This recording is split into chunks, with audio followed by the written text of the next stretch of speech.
a eu besoin de rappeler que, contrairement aux animaux domestiques, comme les chiens et les chats, nous n'avions pas de rapport affectif avec les araignées. Et que les araignées n'en avaient surtout pas avec nous. J'ai trouvé qu'aujourd'hui, il faut devoir être professeur d'université pour rappeler qu'avec une araignée, vous n'avez pas de rapport affectif, et qu'elle n'en a pas avec vous, c'est quand même costaud. Eh bien, je crains que ce soit vrai. C'est-à-dire qu'il va nous falloir reconstituer par des savoirs quelque chose qui est un savoir inhérent à tout être humain qui arrive sur Terre.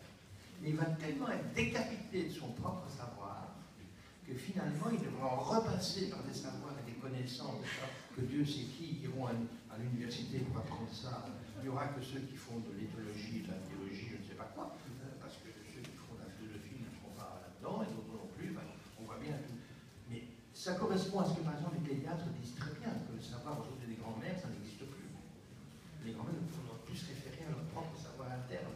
Bon, pour intervenir auprès des enfants. Il y a toute une dynamique qu'il faut travailler et qui, à mon avis, va mettre en rapport avec la façon dont la langue nous habite aujourd'hui d'une façon telle qu'il n'a plus l'application d'engager le sujet dans la langue. Enfin, voilà. Mais c'est un monde de travailler tout ça. Moi, je n'ai pas les réponses, mais je trouve que nous devrions nous y mettre parce que c'est vraiment important. Vous n'iriez donc pas aussi loin que nos amis communs, Dany Robert Dufour, qui est philosophe, ou évidemment Roland Gori, avec lesquels on travaille beaucoup, qui, eux,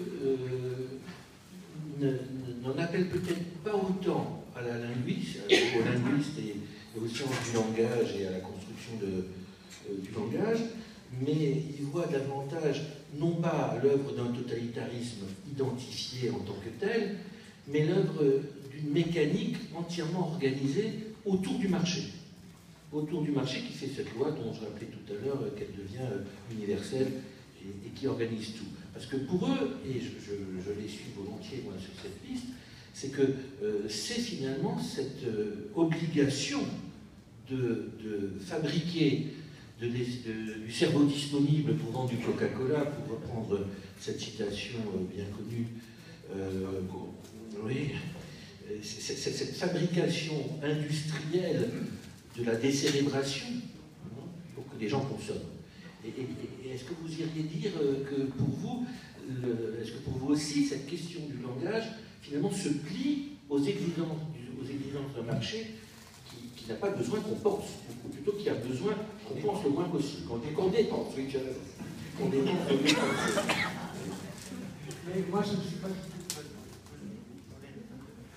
du tout opposé à Roland ni à Dany Robert Dufour sur ces questions, mais je me méfie de trouver un responsable ailleurs qu'en moi.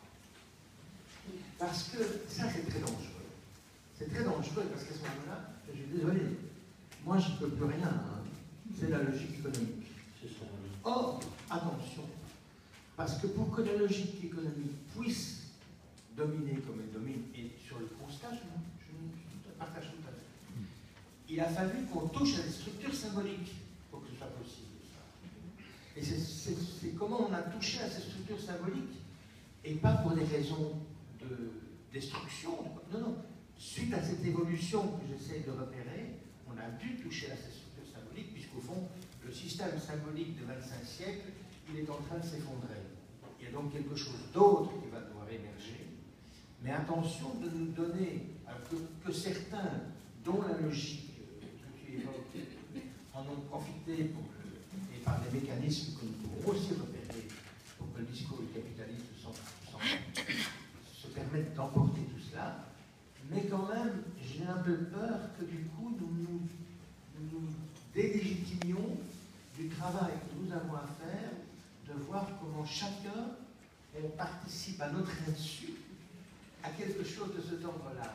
Et ça, c'est très embêtant, parce que on va tous crier ici, évidemment, ensemble, haro sur le capitalisme, haro sur le...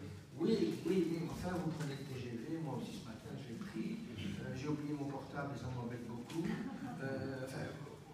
On est dedans, on y participe. Alors, essayez de repérer qu'est-ce qui fait que je participe à cette économie, me semble tout aussi important que de la reverrer à l'œuvre en dehors de nous.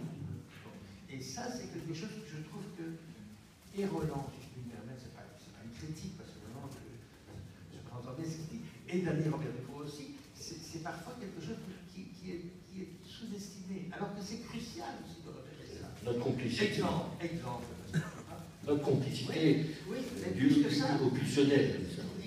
Par exemple, nos bagarres de psychanalystes autour de la fonction paternelle. Alors ça, je vous assure que ça a été costaud. Moi, j'en ai vu plein dans la poire pendant 20 ans là-dessus. Puisque si on avait le malheur de dire la fonction paternelle, ça n'est pas équivalent à la fonction patriarcale, et quand même, c'est quand même quelque chose d'intéressant pour pas mal de gens d'avoir cette fonction paternelle qui les aide, etc. On se fait engloutir par des collègues que j'estime, la question n'est même pas là, hein, mais vraiment, pendant que des psychanalystes, pendant 20 ans, se sont bagarrés autour de la fonction paternelle, je vous signale qu'ils laissaient libre cours, justement, à ce discours du capitalisme, de ne plus avoir, parce qu'il n'y avait plus d'objection à pouvoir dire « moi, je ne veux pas que dépenser, je veux aussi penser ». Il n'y en avait plus, parce que si vous enlevez, il ne faut pas oublier qu'en 3 générations, la génération post-45, c'est une génération qui est parvenue, alors qu'elle avait 20 ans, autour de 68, et de grâce, ne me faites pas dire ce que je ne dis pas, à savoir que je suis contre 68, moi j'ai vu des choses fantastiques qui sont développées à ce moment-là.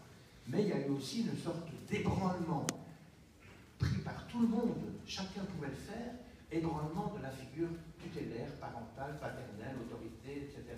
Bon, très bien, on a fait ça.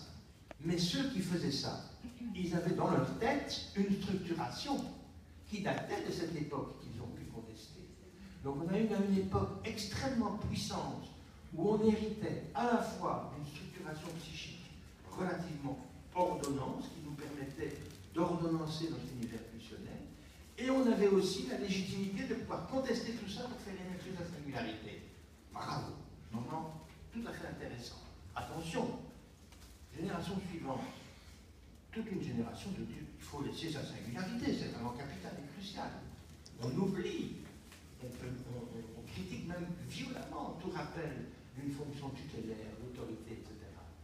Du coup, ceux qui sont construits dans cette perspective-là n'héritent plus d'office de la dimension structurante. Génération d'après, on ne sait même plus qu'on a oublié cette dimension-là. Et on se trouve aujourd'hui avec des gens, souvent des jeunes par exemple, dont on doit repérer qu'il y a une structuration qui n'est absolument pas là du tout. Et comment est-ce qu'ils vont faire pour se débrouiller avec leur univers pulsionnel au moment où celui-ci va se